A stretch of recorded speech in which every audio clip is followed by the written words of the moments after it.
Hello there, little chickies, the first two of the spring. Right now I'm just posing, trying to get in the right spot for the video. And for those of you that are concerned, I do have earplugs in. Hey there folks, how you doing today? Hope all is well with you. Please excuse all the noise you hear in the background. It is raining cats and dogs out there right now.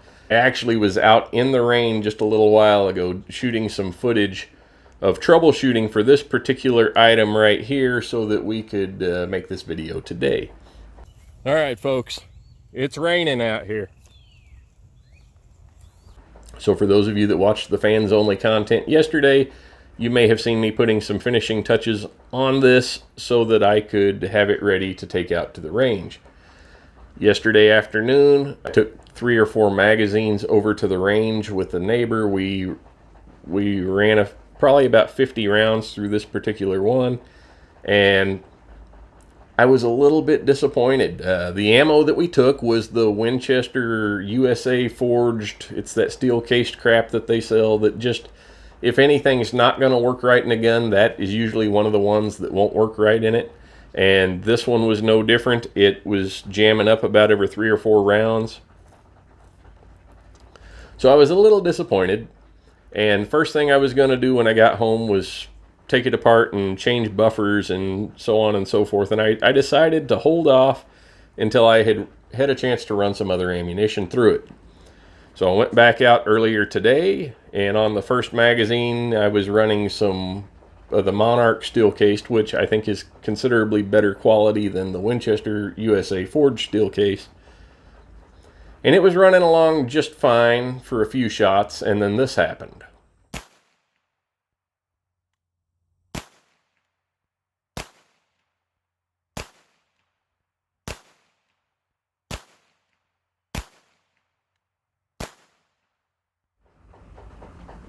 So I guess probably you saw the little puff of smoke that come out of it there.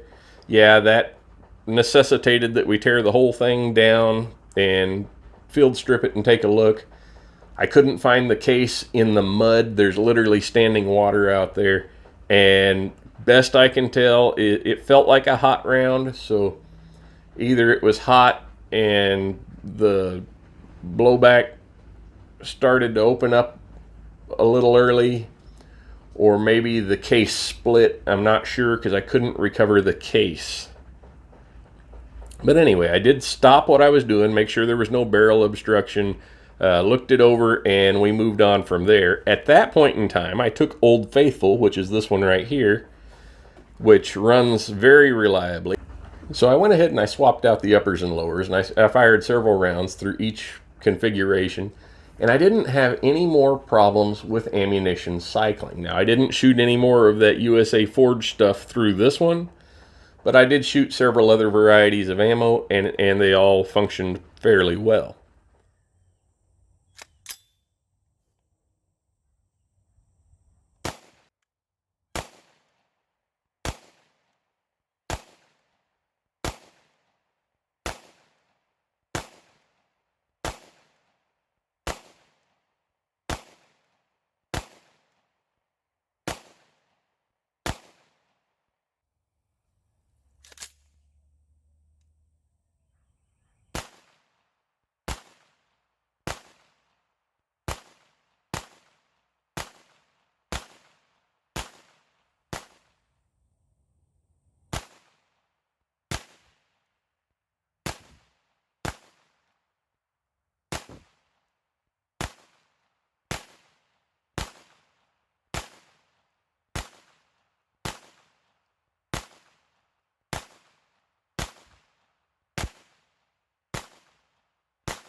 This is the same ammo that was causing me a problem yesterday.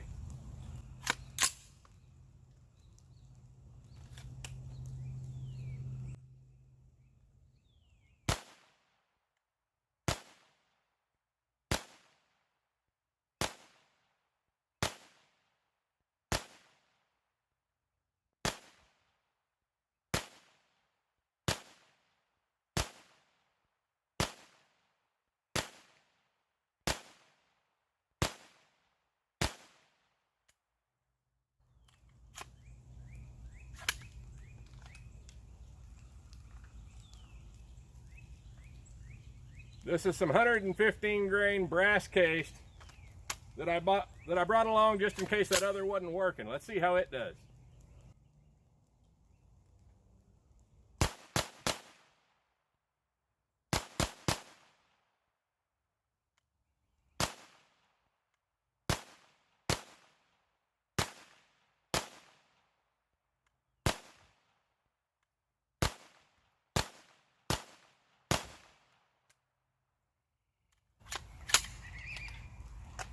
Looks like it's working so far.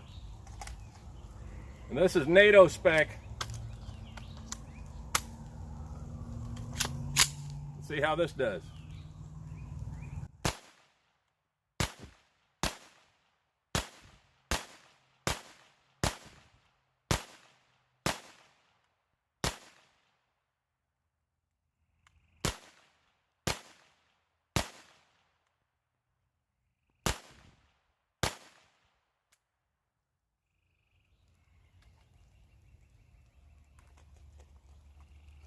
And I'm completely saturated. Everything that I took out there with me got completely wet. But on that third trip back out to the range, we finally got this thing running more or less as it should be. I had some issues with the trigger group on it early on, and still to this point, on occasion, the trigger does not reset after it cycles immediately. You have to kind of nudge it forward, and that problem has gotten better as I fired a couple of 100 rounds through it, but it's still lingering, so I'll work the action a few times, and if that doesn't straighten it out, then I'm probably going to swap a different trigger group into it to see if that will take care of the problem. I'll show you here. This one is on a dedicated 9mm lower, so you don't have to have any special adapters to make it run, as opposed to this one, which has the Palmetto State mag block adapter in it, which works really well, but you know, when you press the mag release, nothing happens. You have to come down here and grab the little trigger shaped magazine release in front of the mag well. So there's a little learning curve with that. All in all, it was a good day. You know, it teaches perseverance, which my mama always said I never knew when to quit.